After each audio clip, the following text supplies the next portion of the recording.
Children, I hope you all are safe at your home and doing well. तो आज हम पढ़ेंगे क्षितिज गद्य खंड में संकलित पाठ मानवीय करुणा की दिव्य चमक। इसके लेखक हैं सर्वेश्वर दयाल सक्सेना। लेखक सर्वेश्वर दयाल सक्सेना का जन्म 1927 में उत्तर प्रदेश के बस्ती जिले में हुआ। इनकी प्रारंभिक शिक्षा वहीं पर हुई और उच्च शिक्षा इन्होंने इलाहाबाद विश्वविद्यालय से प्राप्त की। लेखक बहुमुखी प्रतिभा के धनी थे, क्योंकि इन्होंने अध्यापक होने के साथ साथ आकाशवाणी में प्रोड्यूसर रहे, दिनमान में उप संपादक और पराग बाल पत्रिका में संपादक के रूप में कार्य किया। सन 1983 में इनका आकस्मिक निधन हो गया। लेखक बहुमुखी प्रतिभा के धनी थे, एक अच्छे कवि, अच्छे कहानीकार, अच्छे लेखक, अच्छे उपन्यासकार और नाटककार थे। इनकी प्रमुख रचनाएं हैं कुआनो नदी, बहता जल, खूंटी पर टंगे लोग, चर्चे और चरखे, जिसके लिए इन्हें साहित्य अकादमी पुरस्कार भी मिला। इसके अतिरिक्त सर्वेश्वर जी की जो पहचान है वो एक मध्यम वर्गीय आकांक्षाओं के लेखक के रूप में की जाती है, क्योंकि इनके साहित्य में इन्होंने मध्यम वर्गीय लोगों की महत्वाकांक्षाओं को, उनकी हताशाओं को, उनकी निराशाओं को, उनके शोषण को दर्शाया है। तो आज हम पढ़ेंगे लेखक द्वारा लिखित संस्मरण मानवीय करुणा की दिव्य चमक। अब संस्मरण क्या है आप जानते हैं सब कि गद्य की एक विधा है संस्मरण। जैसे आपने क्लास 9 में पढ़ा था संस्मरण, सांवले सपनों की याद। तो संस्मरण किस आधार पर लिखा जाता है? स्मृतियों की जो विश्वसनीयता होती है वो संस्मरण को बनाती है, यानी कि किसी की स्मृति में लिखा हुआ जो लेख है वो संस्मरण कहलाता है। तो इस लेख पाठ में मानवीय करुणा की दिव्य चमक, पहले तो हम बताएंगे मानवीय करुणा की दिव्य चमक पाठ का अर्थ क्या है। तो मानवीय का अर्थ होता है मानव प्लस ये, इसके साथ प्रत्यय लगा हुआ है। मानवीय करुणा की दिव्य चमक, दिव्य का अर्थ होता है अलौकिक और चमक का मतलब चमक आभा। तो किस की मानवीय करुणा की जो अलौकिक चमक है वो किसके लिए आया है? एक फादर बुल्के, फादर कामिल बुल्के के बारे में इस पाठ में बताया गया है कि जो यूरोप में बेल्जियम के रहने वाले थे, और बेल्जियम में एक जगह है रेम्सचैपल, जिसे साधुओं धर्मगुरुओं की भूमि कहा जाता है, लेकिन उन्होंने अपनी कर्म भूमि बनाया भारत को। भारत आकर उन्होंने हमारी भारतीय राष्ट्रभाषा को अपनाया, भारत के लोगों को अपनाया, और लोगों के प्रति जो उनका एक अटूट संबंध था, लोगों के प्रति उनके मन में जो एक दिव्य, जो एक अलौकिक वात्सल्य था, स्नेह था, उसकी जो तरलता थी वो उनके चेहरे पर दिखाई देती थी। तो उन्हीं की याद में लेखक ने ये संस्मरण लिखा है। तो अब शुरू करते हैं पाठ मानवीय करुणा की दिव्य। इस पाठ में लेखक ने एक विदेशी सन्यासी फादर कामिल बुल्के के बारे में बताया है कि किस तरीके से एक विदेशी होते हुए भी किस तरीके से दूसरे देश में आकर भी उन्होंने अपनी कर्म भूमि के साथ साथ लोगों को भी अपना बनाया। तो लोगों के प्रति जो भावनाएं थी, और साथ ही जो लेखक ने उनका संस्मरण लिखा, मैंने पहले आपको बताया कि संस्मरण है, लेखक ने उनकी याद में लिखा है। तो लेखक का 35 साल से घनिष्ठ संबंध रहा फादर कामिल बुल्के के साथ। तो किस तरीके से लेखक का संबंध रहा, किस तरीके से लेखक ने उनके बारे में सोचा, उसके बारे में इस पाठ में बताया गया है कि फादर को जहरबाद से नहीं मरना चाहिए था। जिसकी रगों में दूसरों के लिए मिठास भरे अमृत के अतिरिक्त और कुछ नहीं था, उसके लिए इस जहर का विधान क्यों हो? यह सवाल किस ईश्वर से पूछे? प्रभु की आस्था ही जिसका अस्तित्व था, वह इस देह की इस यातना की परीक्षा उम्र की आखिरी देरी पर क्यों दे? लेखक ने शुरू में ही कहा कि फादर को जहरबाद से नहीं मरना चाहिए था।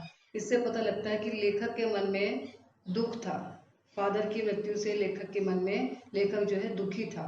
वो कहता है कि फादर को जहरबाद क्या है? एक विषैला फोड़ा होता है जिससे पूरे शरीर में विष फैल जाता है और बहुत ही दुख देता है, बहुत ही यातनापूर्ण होता है। तो लेखक क्या कहना चाह रहा है कि जिसने अपने आजीवन लोगों को स्नेह दिया, वात्सल्य बांटा, उसके हिस्से में इतनी यातनापूर्ण मौत क्यों आई? कि लेखक कहता है कि उनके लिए जहर का विधान क्यों, कि ऐसे सौम्य शांत व्यक्तित्व का निधन तो बहुत ही शांतिपूर्ण ढंग से होना चाहिए था। तो लेखक ये प्रश्न कर रहा है ईश्वर से कि यह सवाल किस ईश्वर से पूछे, जिसने सबको प्रेम दिया, जिसने सबको स्नेह दिया, उसके लिए इतनी दर्द भरी मौत क्यों? प्रभु की आस्था ही जिसका अस्तित्व था, जिसके जीवन का अस्तित्व ही ईश्वर में प्रेम था, ईश्वर के लोगों से प्रेम था, वह इस देह की इस यातना की परीक्षा उम्र की आखिरी देरी पर क्यों दे? एक लंबी पादरी के सफेद चोगे से ढकी आकृति सामने है, गोरा रंग सफेद झाई मारती, बूढ़ी दाढ़ी, नीली आंखें, बाहें खोल गले लगाने को आतुर। ये फादर कामिल बुल्के का व्यक्तित्व था कि किस तरह की वो वेशभूषा पहनते थे। ममता इस अपनत्व इस साधु में अपने हर एक प्रियजन के लिए उमड़ता रहता था। मैं 35 साल से इसका साक्षी था, तब भी जब वह इलाहाबाद में थे और तब भी जब वह दिल्ली आते। आज उन बाहों का दबाव मैं अपनी छाती पर महसूस करता हूँ कि लेखक जो है फादर कामिल बुल्के की मृत्यु से बहुत अधिक दुखी है और उसे आज भी फादर बुल्के के साथ बिताया हुआ समय याद आ रहा है। अब क्या कहते हैं लेखक कि फादर को याद करना एक उदास शांत संगीत को सुनने जैसा है, उनको देखना करुणा के निर्मल जल में स्नान करने जैसा था और उनसे बात करना कर्म के संकल्प से भरना था। बहुत ही महत्वपूर्ण लाइन है ये, अधिकतर आशय स्पष्ट करने के लिए आती है कि फादर को याद करना एक उदास शांत संगीत को सुनने जैसा है। जैसे उदास और शांत संगीत को हम सुनते हैं तो हमारा मन भी उदास हो जाता है, हमारा मन भी शांत हो जाता है। तो लेखक को ऐसा ही महसूस होता है कि जब वो फादर का स्मरण करता है, फादर को याद करता है, तो उसका मन भी उदास हो जाता है। उनको देखना करुणा के निर्मल जल में स्नान करने जैसा था। करुणा के निर्मल जल में स्नान करने जैसा, जैसे हम स्नान करते हैं तो हमें सुख की अनुभूति होती है, सुख प्राप्त होता है, अपने आप को हम ताजा महसूस करते हैं। तो लेखक भी क्या कह रहा है कि उनको देखने मात्र से ही ऐसा लगता था कि दया के निर्मल जल में स्नान कर लिया, यानी कि देखने मात्र से ही सुख की प्राप्ति होती थी, सुख का अनुभव होता था। उनसे बात करना कर्म के संकल्प से भरना था, यानी कि उनसे बात करने के लिए कुछ और काम करने के लिए मन हमेशा प्रेरित हो जाता था, यानी कि उन्हें देखकर कुछ काम करने की प्रेरणा मिलती थी। मुझे परिमल के वे दिन याद आते हैं जब हम सब एक पारिवारिक रिश्ते में बंधे जैसे थे, जिसके बड़े फादर बुल्के थे। अब परिमल क्या है? परिमल एक साहित्यिक संस्था थी जिसके बड़े फादर कामिल बुल्के थे और उनका व्यक्तित्व कैसा था कि हमारे हंसी मजाक में वह निर्लिप्त शामिल रहते थे, कि वहाँ जो हंसी मजाक, ऐसा नहीं था कि वो हमेशा गंभीर ही रहते थे, तो हमेशा जो हंसी मजाक होता था उसमें भी वो शामिल होते थे। हमारी गोष्ठियों में वह गंभीर बहस करते, हमारी रचनाओं को बेबाक राय और सुझाव देते और हमारे घरों के किसी भी उत्सव संस्कार में वे बड़े भाई और पुरोहित जैसे खड़े हो हमें अपनी आशीषों से भर देते। मुझे अपना बच्चा और फादर का उसके मुख में पहली बार अन्न डालना याद आता है और नीली आंखों की चमक में तैरता वात्सल्य भी जैसे किसी ऊंचाई पर देवदारों की छाया में खड़े हो। तो क्या कह रहे हैं लेखक कि किस तरीके से वो गोष्ठियों में भी रचनाओं पर अपनी बेबाक राय देते थे, उनके बारे में गंभीर सुझाव देते थे और इसके साथ साथ ही किसी के घर में भी कोई उत्सव होता था, कोई संस्कार होता था तो एक बड़े भाई और पुरोहित की तरह सबका मार्गदर्शन करते थे। जैसे कोई हमारे साथ बड़ा खड़ा होता है तो क्या होता है, हमारा मार्गदर्शन होता है और हम बहुत ही धैर्य के साथ उस काम को कर लेते हैं, हमें एक मॉरल सपोर्ट रहती है। तो ऐसे ही लेखक भी कह रहा है कि जब लेखक के बच्चे का अन्न प्राशन संस्कार हुआ तो उसमें भी फादर बुल्के शामिल हुए और अपने आशीषों से उन्होंने सबको भर दिया। जैसे किसी ऊंचाई पर देवदारों की छाया में खड़े हो, तो देवदार के वृक्ष घने होते हैं, ऊंचे होते हैं, ऊंचाई लिए हुए होते हैं। तो फादर की तुलना किससे की है? देवदार के वृक्ष से की है कि किस तरीके से वो एक छायादार वृक्ष की तरह थे सब लोगों के लिए। हर कोई उनके सानिध्य में रहकर अपने आप को सुरक्षित महसूस करता था। कहाँ से शुरू करें? इलाहाबाद की सड़कों पर फादर की साइकिल चलती दिख रही है, वह हमारे पास आकर रुकती है, मुस्कुराते हुए उतरते हैं। देखिए देखिए, मैंने उसे पढ़ लिया और मैं कहना चाहता हूँ। उनको क्रोध में कभी नहीं देखा, आवेश में देखा है और ममता तथा प्यार में लबालब छलकता महसूस किया है। अक्सर उन्हें देखकर लगता कि बेल्जियम में इंजीनियरिंग के अंतिम वर्ष में पहुंचकर उनके मन में सन्यासी बनने की इच्छा कैसे जाग गई, जबकि घर भरा पूरा था, 2 भाई 1 बहन, माता पिता सभी थे। तो ये सबके लिए एक आश्चर्य की बात है कि जो इंजीनियरिंग की पढ़ाई कर रहा है और आखिरी अंतिम वर्ष में उसके मन में साधु बनने की इच्छा पैदा हो गई। जब उनसे पूछा गया तो उनसे पूछा गया कि आपको अपने देश की याद आती है, तब उन्होंने कहा मेरा देश तो भारत है, मैं जन्मभूमि की पूछ रहा हूँ। हाँ आती है, बहुत सुंदर है मेरी जन्मभूमि फ्रेंड्स चैपल। घर में किसी की याद, माँ की याद आती है, बहुत याद आती है। ये किसके साथ बातचीत की लेखक ने? फादर बुल्के के साथ। फिर अक्सर बात करते करते उन्हें माँ की स्मृति में डूब जाते देखा है। उनकी माँ की चिट्ठियां अक्सर उनके पास आती थीं। अपने अभिन्न मित्र डॉक्टर रघुवंश को वह उन चिट्ठियों को दिखाते थे। पिता और भाइयों के लिए बहुत लगाव मन में नहीं था। पिता व्यवसायी थे, एक भाई वही पादरी हो गया है, एक भाई काम करता है, उसका परिवार है, बहन सख्त और जिद्दी थी। बहुत देर से उसने शादी की। फादर को एक आध बार उसकी शादी की चिंता व्यक्त करते हुए उन दिनों देखा था। भारत में बस जाने के बाद 2 या 3 बार वो अपने परिवार से मिलने भारत से बेल्जियम गए थे। लेकिन मैं तो सन्यासी हूँ, आप सब छोड़कर क्यों चले आए? प्रभु की इच्छा थी, वह बालकों सी सरलता से मुस्कुराकर कहते हैं। माँ ने बचपन में ही घोषित कर दिया था कि लड़का हाथ से गया, और सचमुच इंजीनियरिंग के अंतिम वर्ष की पढ़ाई छोड़ फादर बुल्के सन्यासी होने जब धर्मगुरु के पास गए और कहा कि मैं सन्यास लेना चाहता हूँ तथा एक शर्त रखी कि मैं भारत जाऊंगा। शर्त किस लिए रखी? क्योंकि सन्यास लेते समय जो सन्यास चाहने वाला है उससे वो अपनी एक कोई शर्त रख सकता है और उसको पूरा भी किया जाता है। तो इन्होंने क्या शर्त रखी कि मैं एक बार भारत जाऊंगा। भारत जाने की बात क्यों उठी नहीं जानता, बस मन में यह था।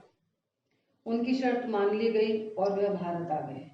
पहले जीसेट संघ में 2 साल पात्रों के बीच धर्माचार की पढ़ाई की, फिर 9-10 वर्ष दार्जिलिंग में पढ़ते रहे। कलकत्ता से बीए किया, फिर इलाहाबाद से एमए।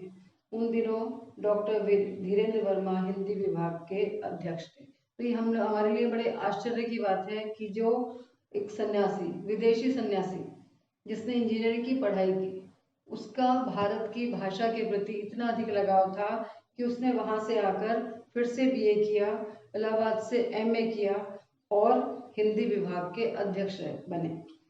शोध प्रबंध प्रयाग विश्वविद्यालय के हिंदी विभाग में रहकर 1950 में पूरा किया। रामकथा उत्पत्ति और विकास परिमल में उनके अध्याय पढ़े गए थे। फादर ने मातरलिंग के प्रसिद्ध नाटक ब्लू वर्ड का रूपांतर किया, नीलपंछी, जो कि नीलपंछी के नाम से है। बाद में वह सेंट जेवियर्स कॉलेज रांची में हिंदी तथा संस्कृत विभाग के विभाग अध्यक्ष हो गए और यही उन्होंने अपना प्रसिद्ध अंग्रेजी हिंदी कोश तैयार किया और बाइबिल का अनुवाद भी। और वहीं बीमार पड़े, पटना आए, दिल्ली आए और चले गए। 47 वर्ष देश में रहकर और 73 वर्ष की जिंदगी जीकर। तो ये इससे हमें पता लगता है कि फादर बुल्के का हमारी भारतीय भाषा के प्रति कितना अधिक लगाव था। फादर बुल्के संकल्प से सन्यासी थे। कभी कभी लगता है कि वे मन से सन्यासी नहीं थे, रिश्ता बनाते थे तो तोड़ते नहीं थे। क्या कहना चाहता है लेखक इसके माध्यम से? कि फादर संकल्प से सन्यासी थे, यानी कि जो सन्यासी लोग होते हैं वो सारा संसार जो है, घर परिवार को छोड़ने के साथ साथ लोगों से मिलना जुलना भी छोड़ देते हैं, एकांत में वास करते हैं। जबकि फादर बुल्के इसके बिल्कुल विपरीत थे। उनकी वो लोगों से मिलते जुलते थे, उनसे एक बार रिश्ता बना लेते थे तो कभी तोड़ते नहीं थे।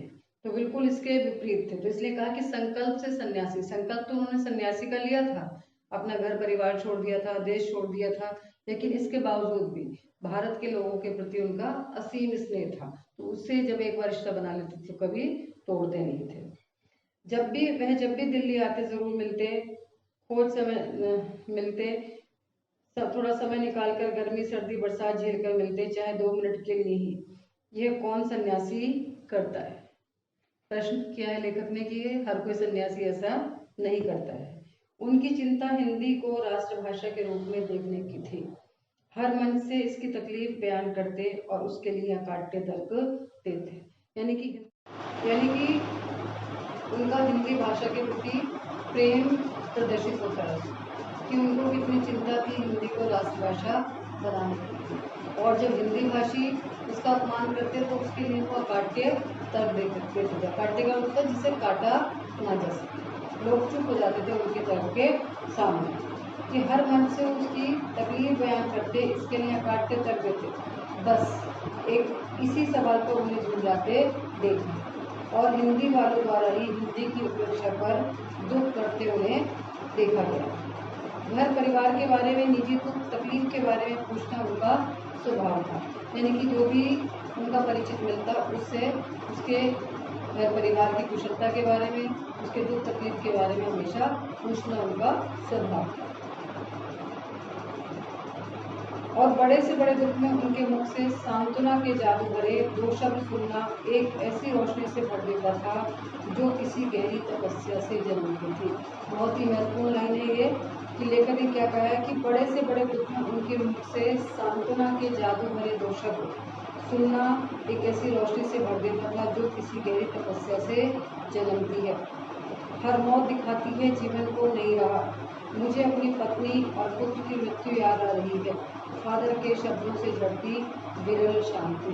लेखक ने क्यों कहा है ये कि जब लेखक के पुत्र का अन्नप्राशन संस्कार हुआ था तब फादर ने अपनी आशीषों से उसको भर दिया और अब लेखक की पत्नी और पुत्र दोनों की मृत्यु हुई। उस समय लेखक को जो फादर कामिल फुल्के ने अपनी सांत्वना के 2 शब्द थे, लेखक सब जानते हैं कि जब किसी की मृत्यु हो जाती है और वो भी इतने नज़दीकी रिश्ते की पत्नी और पुत्र की पूरा परिवार ही हो गया लेखक का, तो उनकी मृत्यु के बाद लेखक कितना दुखी था, कितना असहाय, कितना चिंतित, कितना अकेला अपने आप को महसूस कर रहा था। लेकिन फादर कामिल फुल्के के जो सांत्वना से भरे शब्द थे, तसल्ली दिलाने वाले जो शब्द थे, उनका एक जादुई प्रभाव लेखक को देखने के लिए मिला और लेखक को लगा कि उनके कामिल फुल्के के शब्दों ने लेखक को एक नई राह दिखाई, एक नया रास्ता दिखाया, यानी कि एक नई रोशनी, एक नई आशा की किरण उनके मन में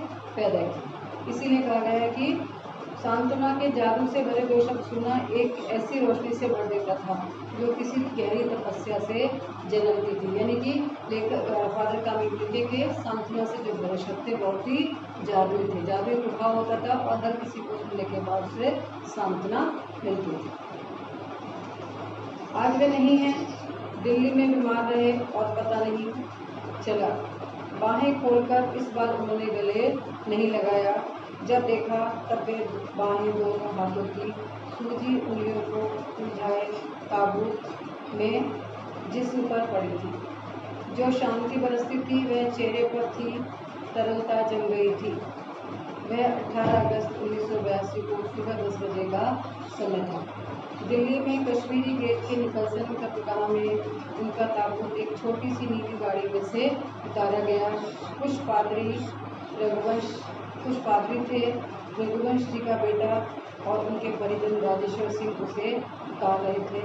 फिर उसे उठाकर एक लंबी संकरी उदास पेड़ों की घनी छांव वाली सड़क से कब्रगाह के आखिरी छोर तक ले जाया गया, जहाँ धरती की गोद में सुलाने के लिए कब्र हवा खोले लेती थी।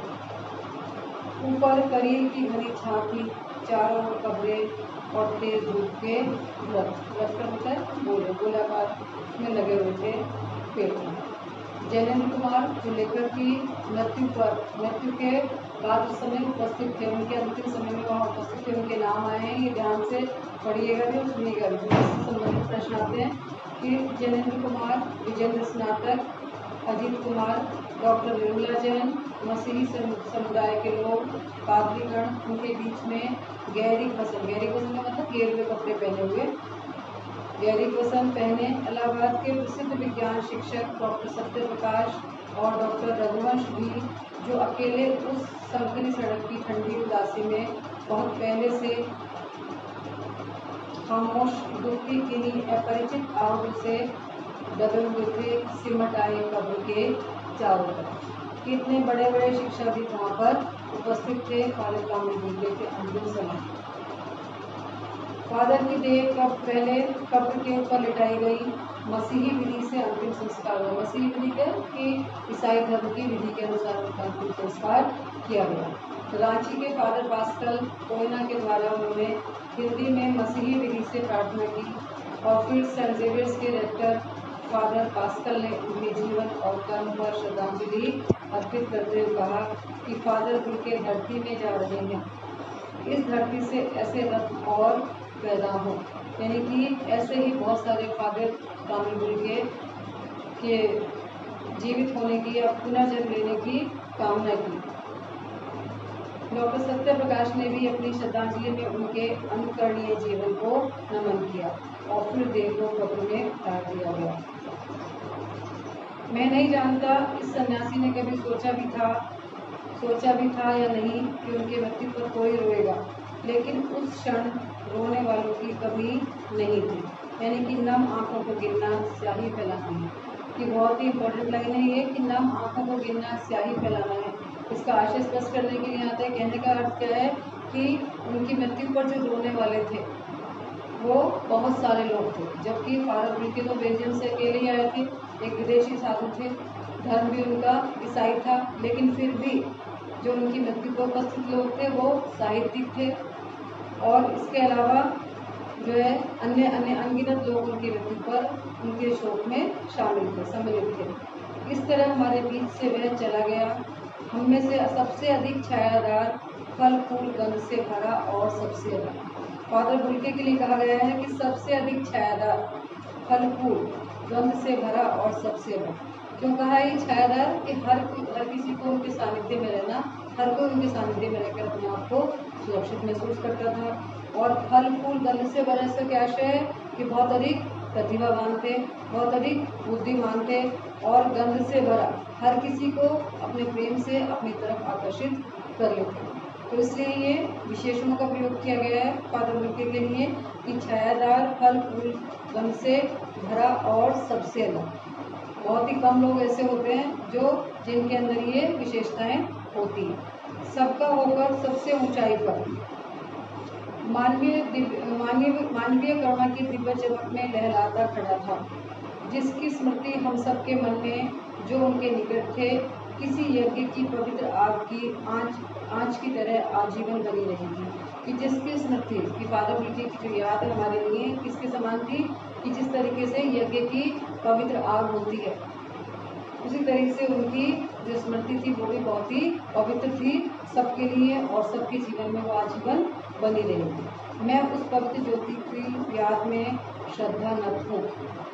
तो लेखक ने इस प्रकार फादर कामिल बुल्के के बारे में ये संस्मरण लिखा कि किस प्रकार से फादर, और ये पाठ जो है हमें फादर बुल्के के व्यक्तित्व से संबंधित है और शीर्षक को बिल्कुल सार्थक करता है। बिल्कुल सही शीर्षक दिया है, बिल्कुल सटीक शीर्षक दिया है कि जिस तरीके से हम जो हमारे मन के भाव होते हैं हमारे चेहरे पर अभिव्यक्त हो जाते हैं।